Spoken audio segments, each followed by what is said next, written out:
أسعار الأورو في المساء هي والدولار والجنيه الاسترليني تطورات مهمة، ولكن لو كان نقارنوا أيضا العام اللي فات واش صرا لأسعار الأورو والعام هذا فيها مفاجأة كبيرة. صلوا على النبي. وحتى متابعينا بخصوص الدولار والجنيه الاسترليني نقول لكم شحال راهين يديروا. ديروا لنا الاعجاب والاشتراك اولا متابعينا بخصوص الموضوع وعلى عجاله. مثلا متابعينا لو كان نرجعوا للعام اللي فات 2025 شفنا تخيل من بدايه السنه 2025 حتى لنهايه ساعه طلع الاورو ب 300,000، وكان طلع حتى ل 500,000 يعني في سنه واحده. علاش؟ لانه كان طلع واحد الوقت وصل حتى قريب 3 ملايين، ومن بعد عاود هبطها هذيك، زاد فقد منها واحد 200,000. على هذه نقولوا اجمالي الارتفاع في 2025 كان حوالي 300,000.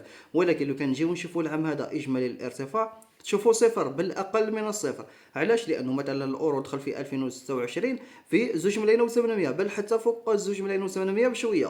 ولكن راكم تشوفوا حاليا راه شغل الاورو راه يعتبر منخفض على بدايه السنه. لهذا متابعينا صراحه من المنتظر هذا العام، خاصه مع الاحداث اللي صارت في الشرق الاوسط، اللي كانت الوقت اللي في ذروه الارتفاع على الاورو جات هذيك الاحداث ما خلاتوش يرتفع. خلاص هذيك الاحداث وبدا يصير الهدوء وما زادش ارتفع الاورو. هذا يوحي لك باللي ممكن اقل نسبه ارتفاع في سعر الاورو تصرى هذا العام. كاين اللي يقول لك على اساس من نهايه السنه يوصل لك 3 ملايين، وهذا ضرب من الخيال والله اعلم، مجرد فقاعه ومجرد تهويل. صح حتى ولو كان من نهايه السنه وتتعدل الامور ونشوفوا كاش مؤشرات لارتفاع الاورو، ما راحش يرتفع بهذيك الدرجه الكبيره اللي تخليك تتوقع مثلا 3 ملايين والله اعلم. وكذلك ما كانش حتى توقع باللي راح ينهار الاورو جهه 2 ملايين و600 ولا 500.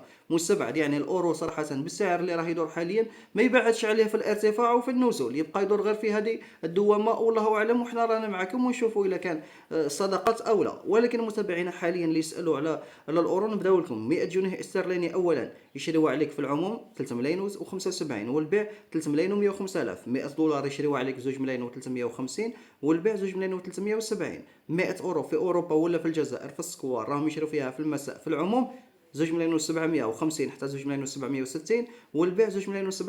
2 ملايين و755 حتى 2 ملايين و765، والبيع 2 ملايين و775 ل 80.